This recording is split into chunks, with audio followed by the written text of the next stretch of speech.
Hi there, folks. I am Yu-Gi-Oh! And I am here to pay up for my wager to you lemon squeezers in the Distress Drunk Challenge. For those of you who don't know, the Distress Drunk Challenge has a couple of rules. First rule, get pretty drunk. I have been doing a sufficient job of that tonight, I believe, between my many glasses of Captain's of Coke. And since this video is taking a few times to get ready, I've gotten a Yingling in my hands to further push on the drunkenness. Um, and the second rule of this just drunk challenge is to be able to do a nice drunken rant on our team, whether we decide to do a rant on the game in question, which in this case is our 2-0 loss to the Wild on Monday night. Do a discussion, whether it be about our Philadelphia Flyers or the Minnesota Wild, who we lost to, or and what I'm going to do this time, a rant on my team, which is the Philadelphia Flyers, of course. Um, so I think the best way to go about this, in my opinion at least, is to move forwards from our goaltending and move to our depressingly fucking offensively deficient forwards. Um, So I start on our goaltending. We've had Steve Mason and we have had Ray Emery, and if you discount the game against Washington, they've been pretty consistent all throughout the season. That is the one bright spot we've had this season.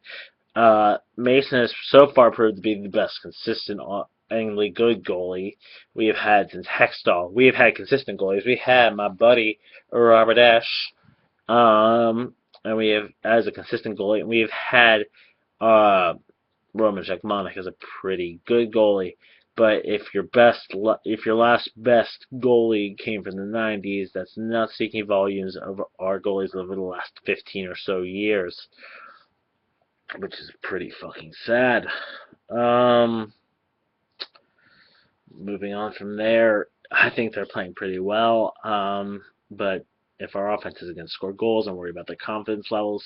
Hopefully, they can keep it up for the rest of the season, and hopefully, our offense will come to terms with, actually being an offense. Um, from there, we move on to our defensive core, which has been not so good at best and absolutely terrible at its worst. Nick Grossman has been doing his role as the defensive defenseman, blocking shots and playing the good defensive role. You got Chemo, who's playing a great offensive defensive role. He's a key part of our power play, who on our power play actually is succeeding. And that's about where the good parts end with the Philadelphia Flyers power play and our defense at that point as well.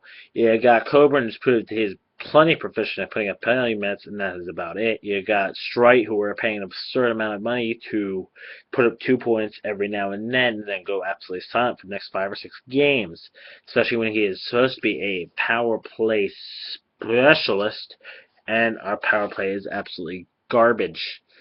Um, and then you got a roulette of a third line between Gustafson, who was playing between his World Juniors level last year and the AHL level that he likes to seem to play at this year.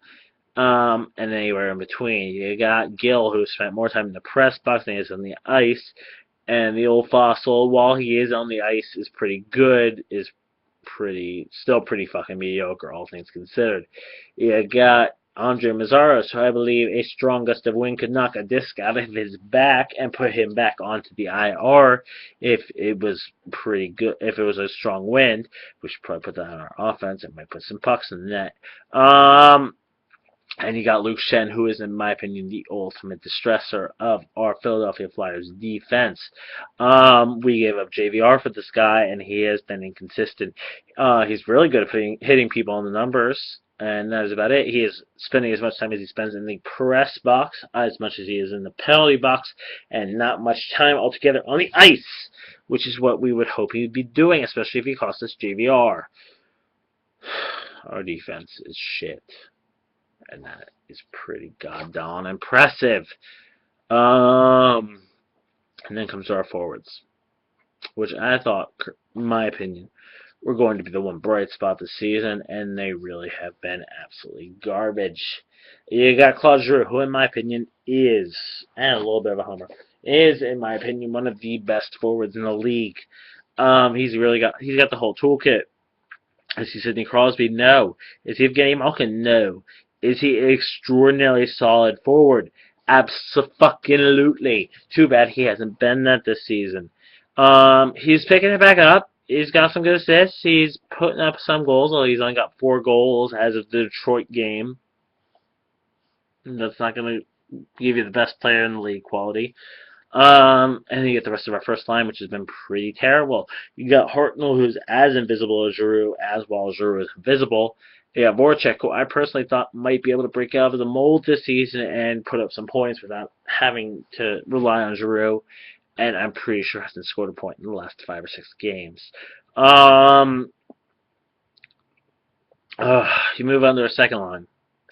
LeCavier, been playing well since we got him. Too bad he's out with back spasms the last 2 games. And definitely again tomorrow, or almost today, against Dallas. But if LeCavier is in our lineup, guess what? Our second line isn't doing. That is right. It is not scoring. Braden Shen saw when LeCavier is in the lineup and absolutely silent when he is not. You got Simmons, who's pretty much been silent this entire season. And you got Raffle, is the definition of silence if you were playing second line minutes when he's been healthy.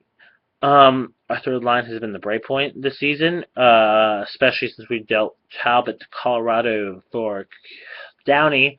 He seems to have been a good effect on Matt Reed and Sean Couturier ever since they have been scoring pretty well. And there's the one bright spot as a Flyers fan outside of our goaltending that we have been able to have.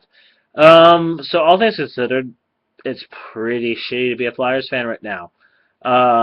We can't score, we can't play defense, and our goaltending is about it, which is usually the reverse of what a Flyers fan is used to. So I think that's probably about a good time to finish up with this distress drunk rant. I'm sure I'll get plenty of more opportunities to be stressed about my Flyers this season as we continue to stay below 500, which we're damn good at. That said, I am going to take this moment to now sign off. Thank you all for watching.